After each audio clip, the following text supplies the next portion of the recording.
let's talk about the infrastructure sector, also a very labor-intensive sector. So let's find out how these changes will impact the profitability of companies listed here. Vijay Agarwal, MD and Head of Infrastructure Practice at Equirus Capital, is now joining in. Mr. Agarwal, morning. This is Reema here.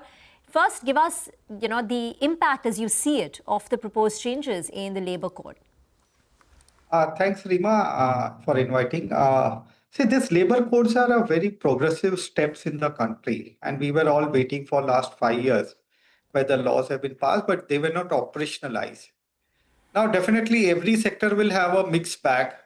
So infrastructure sector is a very labor-intensive sector, and you have laborers which are on the payroll of the company and which are outside the payroll because you require thousands of labor to carry out the work. Their job requirement may be for 6 months to 1 year. And typically people move from site to site to do the work. But with the new amendment, I am not the expert, but whatever I had read, see, there are two things which will have a profitability impact on the infra companies. One is your minimum wage, where the PF is applicable. It has been increased from 15,000 to 25,000. And another changes which has been done is that your allowances are also covered now for PF deduction. So that will have an impact on the profitability. It will increase the cost. Another one which was the gratuity. Earlier, you had a 5 years period required for a payment of gratuity. Now, it has been reduced to 1 year. So generally, what I had seen in the infrastructure industry, people stay for 3 to 4 years in one company, then move out. Now, this will definitely increase the cost of gratuity because if any person is staying more than 1 year, the company has to pay a gratuity. By the way, if you see local municipal laws in the offices, as per shop and establishment, gratuity is payable after 1 year. But definitely it was not applicable to the factories and other setups. So I think that's a parity government has brought in here. I think the similar amendment will be required in income tax to give the exemption for gratuity.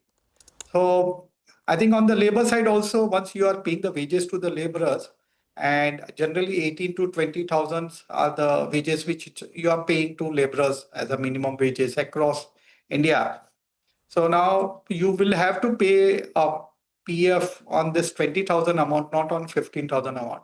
So there will be some impact on the companies. We have to see how it will pan out for all the companies. How do you think this increased cost burden will be shared? Have you spoken to any companies or done any sensitivity analysis? Which companies do you look at in the infrastructure space, and how is their cost structure changing post these? Have you done some numbers? Yeah.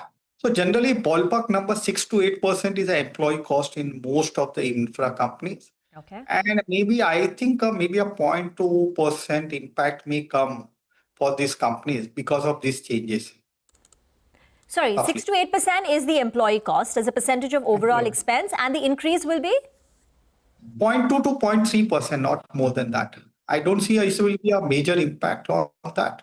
But see, they were already complying up to 15,000 rupees. Correct. It's a 15 to 25,000, which is an additional impact they had to bear. Okay, got that. And this they will have to bear, or do you think the clauses that they have allows a pass-through? I don't think labor is a component which is a pass-through. Okay. In the tax. As per my memory, whatever contracts I had read, labor component generally see your WPI is a one pass-through where WPI inflation index, and they link to a major raw materials basically.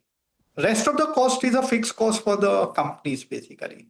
Okay, so this will be part of the fixed cost. Fixed cost. So increased wages, PF, gratuity will not be a pass-through, according to you, but the impact is about 0.1 to 0.2%. You also spoke about how these companies employ a lot of contract laborers who move from project to project. So what happens to this floating workforce, and is there going to be any change? Do you think companies will now, these contract laborers will prefer to be associated with one company? How does it change the dynamics? So I think dynamics will not change. Currently, also the laborers who are on the contractors' payroll, their PF compliance is being done regularly. So it will continue, and I think the PF Act has made a very good thing is where they had given a single social security number to each laborer. So even if he moves from one contractor to another contractor, his PF deduction is accumulated in one account, which he can withdraw at the time of his retirement. So his benefits are with him. And even if he is moving pan India, the benefits are with him and he is able to access those benefits. And another, I am not sure about the ESIC. What I read was that ESIC will also be extended to these people, then they will definitely get the health benefits if it is so. Vijay, just one final question. Just review the overall Q2 numbers for the infra companies that you track. What stood out for you in terms of trends? What are you watching going ahead and your top picks?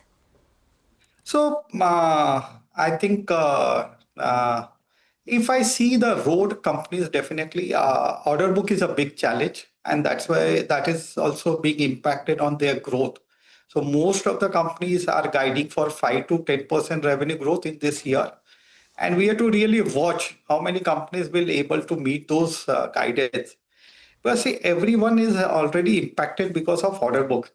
Order book is like 1.8 to 2.2 times of revenue. And probably if they don't get the order, next year it will be only 1x. And that is visible on the share prices of infra companies. The last 1 year, roughly, there's a lot of correction, which is like counter to counter. Some counter, it has gone to like 15%, 20%. Is because of that revenue visibility and profitability. But good thing is that these infra companies are diversifying their sectors. They are entering into solar EPC, BESS project, railway projects, mining projects to maintain their order book. If you see this 1.8 to 2.2 times order book, it's also coming from that perspective. So, yeah, companies are doing hard work to really... We'll leave it, Vijay, we'll leave it there. Thank you very much for joining us. Good perspective. Just sort of apologies, we're just running into market open. So thank you for joining us with that perspective. Now,